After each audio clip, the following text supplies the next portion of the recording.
Assalamualaikum warahmatullahi wabarakatuh. Bapak Ibu yang saya hormati, alhamdulillah kita berjumpa kembali dalam kajian subuh Yayasan Pendidikan As-Salam Jalan Merpati nomor 4 Sampang Madura. Hari ini Senin 1 Juni 2026. Tema pada pagi hari ini adalah mengendalikan hawa nafsu. Bapak Ibu yang saya hormati, pada dasarnya dalam diri kita itu terdapat jiwa, dan jiwa itu sebenarnya bersyahadat kepada Allah, bertauhid kepada Allah, ya.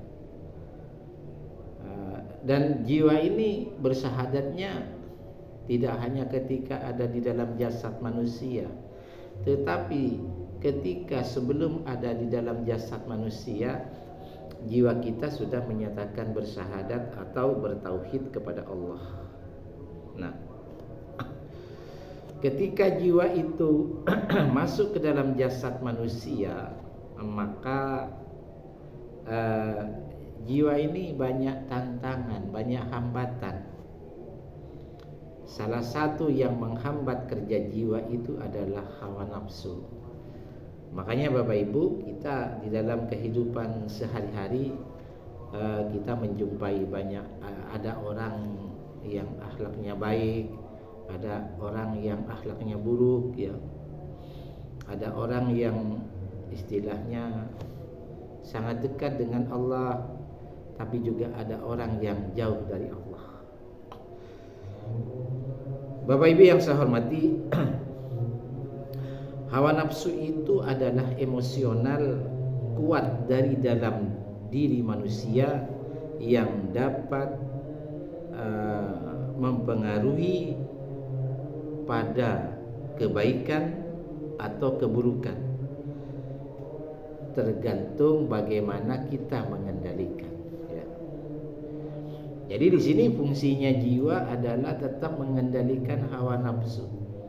Ada orang yang cintanya kepada dunia tapi dikendalikan oleh hawa nafsunya dikendalikan oleh jiwanya, maka orang itu selalu selalu mengarah kepada Allah. Jadi intinya segala bentuk problem kita dalam kehidupan sehari-hari, kendalikan hawa nafsu kita dengan jiwa kita atau dengan kolbu kita, Bapak Ibu, terutama kolbu sebelah kiri.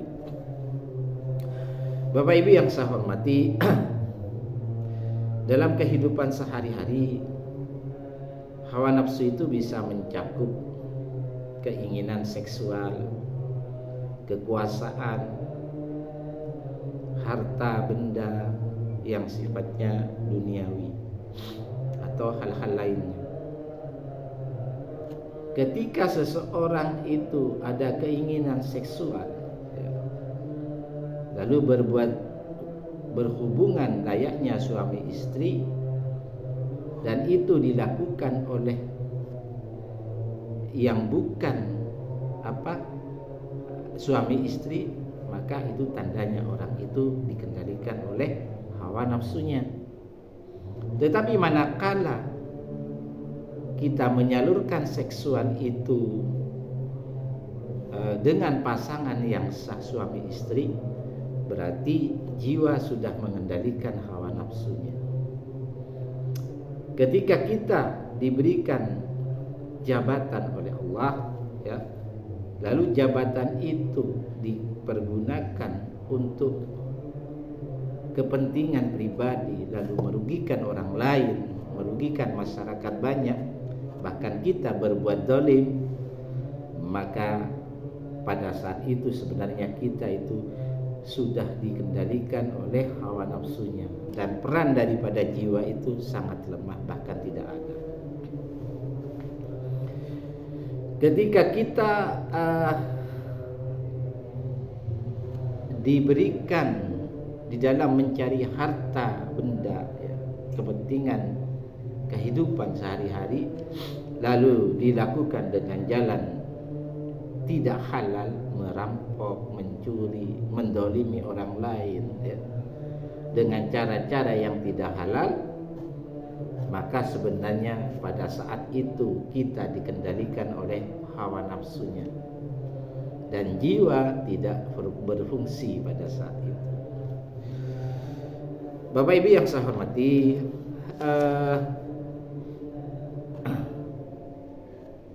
seperti yang saya katakan tadi, ketika jiwa itu masuk ke dalam jasad manusia, yang sebenarnya jiwa itu bertauhid kepada Allah, bersyahadat kepada Allah, maka sekarang banyak perubahan. Jadi kita tidak kaget kalau ada orang itu, ada orang yang baik, ada yang rajin sholatnya, ada yang akhlaknya begitu luar biasa, keteladanannya. Itu berarti orang itu dalam kendali jiwanya. Tetapi kalau kita melihat ada orang itu akhlaknya buruk, ya, mendolimi orang lain, ya, menyakiti orang lain, hartanya dicari dengan hal-hal yang diharamkan oleh Allah, ya, maka saat itu orang itu dikendalikan oleh hawa nafsunya. Jadi hawa nafsu itu akan mempengaruhi kerja jiwa. Nah, jiwa ini sebetulnya dia punya kelebihan yang maha dahsyat, di mana ketika orang itu dikendalikan oleh jiwanya, maka dia akan mampu berkomunikasi dengan Allah Subhanahu wa taala. Bapak Ibu yang saya hormati, hawa nafsu itu ada kecenderungan pemenuhan kepuasan yang bersifat kebendaan dan syahwat, ya, serta ini yang bahaya, serta membenci, ya, hal-hal yang menuju jalan Allah. Jadi bertolak belakang. Jadi kalau ada orang dikendalikan oleh hawa nafsunya, sementara jiwanya itu tidak mampu mengendalikan, maka orang itu pasti cenderung, ya, kepada pemenuhan kepuasan yang bersifat kebendaan dan syahwat, ya, dan benci kepada jalan menuju Allah. Ini yang perlu digarisbawahi. Apabila kita jiwanya dikendalikan oleh hawa nafsunya, nah, ya seperti yang saya katakan tadi, ya, cenderung kepada dunia, ya, kepuasan duniawi, kebendaan dan hawa nafsu, maka pada saat itulah Allah membiarkan orang itu berjalan dengan sendirinya, tanpa kendali, tanpa pertolongan Allah, karena sudah dikendalikan oleh hawa nafsunya. Nah, apabila seseorang sudah dikendalikan oleh hawa nafsunya, maka di situ setan ikut bermain dan berperan untuk juga mengendalikan orang itu. Dan yang paling berbahaya, ketika kondisi saat itu terjadi, ya, maka Allah Subhanahu wa taala akan mengunci mati pendengaran kolbunya, penglihatan kolbunya, ya. Ya. Artinya pendengaran dan penglihatan yang ada di dalam kolbunya, bahkan kolbu itu sendiri yang di dalamnya ada jiwa, dikunci mati oleh Allah. Jadi jangan coba-coba memberikan nasihat kepada orang yang posisinya seperti ini. Tidak akan pernah didengar, ya, tidak akan pernah diterima, bahkan akan dimusuhi dan kita akan dibenci, ya. Mari kita lihat Bapak Ibu di dalam surat Jasiyah, surat 45 ayat 23. A'udzubillahi minasyaitonirrajim. Bismillahirrahmanirrahim. Allah Subhanahu wa taala berfirman, "Afara'aita man ittakhadha ilahahu hawahu." Apakah kamu pernah melihat orang-orang yang menjadikan hawa nafsunya sebagai Tuhannya? Artinya orang-orang yang betul-betul dalam kehidupannya sudah dikendalikan oleh hawa nafsunya. Wa adallahu Allahu ala ilmi, dan Allah membiarkannya sesat berdasarkan ilmunya, berdasarkan pengetahuan Allah Subhanahu wa taala. Wa khatama ala sam'ihi wa qalbihi, dan Allah telah mengunci mati pendengaran, bukan penderangan telinga, tapi pendengaran pendengaran batinnya, ya, pendengaran kolbunya, sehingga orang itu tidak mampu mendengarkan ayat-ayat Allah, sehingga orang itu akan terhambat komunikasinya dengan Allah karena jiwanya sudah dalam keadaan kotor, bermaksiat kepada Allah. Dan kolbunya, karena di dalam kolbu itu, tepatnya di dalam kolbu kiri itu terdapat jiwa, yang di dalam jiwa itu sendiri terdapat pendengaran dan penglihatan jiwa, atau yang dipergunakan untuk jiwa itu berkomunikasi dengan Allah. Maka disebabkan karena itu, orang itu tidak akan pernah mendapatkan petunjuk dari Allah. Wa ja'ala ala basarihi yushawah, dan meletakkan tutupan atas penglihatannya. Juga orang itu tidak mampu melihat, bukan penglihatan mata, tapi penglihatan batin yang ada di dalam jiwa. Sementara jiwa itu ada di dalam kolbu, tepatnya di dalam kolbu kiri, sehingga orang itu tidak akan pernah mendapatkan petunjuk dari Allah. Wa may yahdihi mim ba'dillah, maka siapakah yang akan memberikan petunjuk sesudah Allah? Artinya apa? Ketika posisi orang itu dalam kendali hawa nafsunya, maka tidak akan pernah ada petunjuk setelah atau selain Allah. Ini bahayanya Bapak Ibu ketika jiwa kita sudah dikunci mati oleh Allah, kalbu kiri kita sudah dikunci mati oleh Allah, karena kita dikendalikan oleh hawa nafsunya.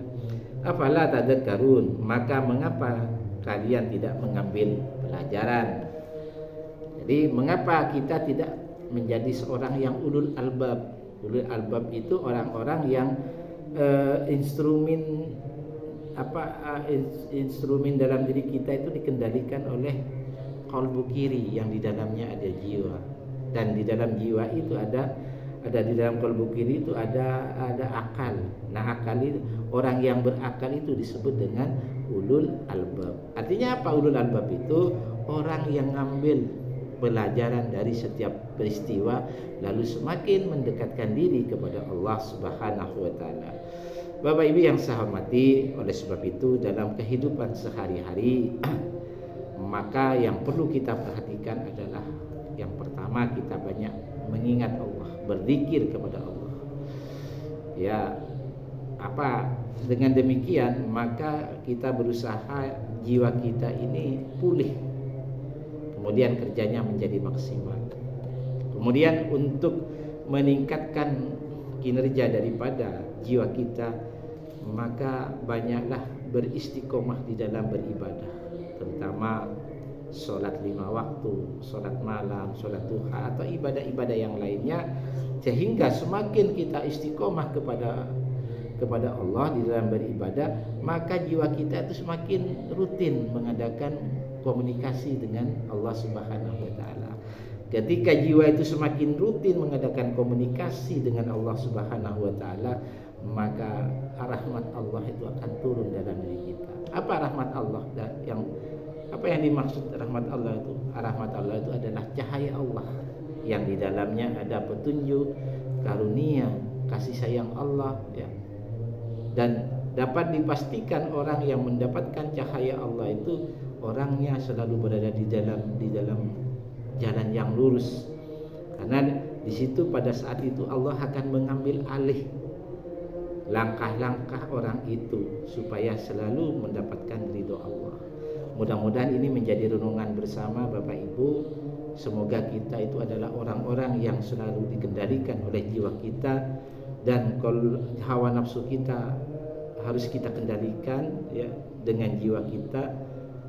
agar kita selamat dunia akhirat. Mudah-mudahan ini menjadi renungan bersama. Terima kasih. Wassalamualaikum warahmatullahi wabarakatuh.